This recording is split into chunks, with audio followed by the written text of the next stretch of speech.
Isa ang patay habang isa rin ang sugatan sa insidente ng pananaksak sa San Juan, Batangas. Nagbabalik sa report si Denise Abante.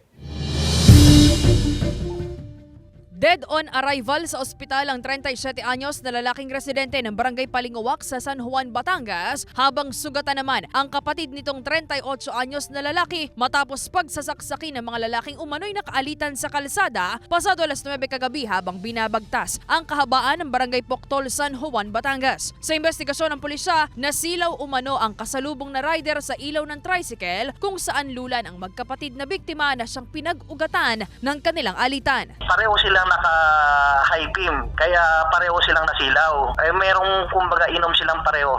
Galing sa mga inuman, nagkaroon ng confrontation. Dahil may mga inom, nauwi sa mainitang pagtatalo hanggang sa itong si suspect 1 ay sinaksak dito si victim 1. Sinubukan pa raw awatin ng 38 anyos na biktima ang isa sa mga suspect at ang kapatid nito, ngunit sa kasamaang palad ay sinaksak din siya ng suspect sa tagiliran. Nadala pa sa ospital ang mga biktima ngunit dead on arrival ang 37 anyos na biktima ayon sa pulisya. Inilipat naman sa ospital sa Lucena City ang isang biktima para sa kanya umanong patuloy na pagpapagaling ayon sa pulisya. Ang mga suspect patuloy pang pinaghahanap ng otoridad ng makatakas matapos ang pananaksak. Panawagan ng pulisya sa mga motorista.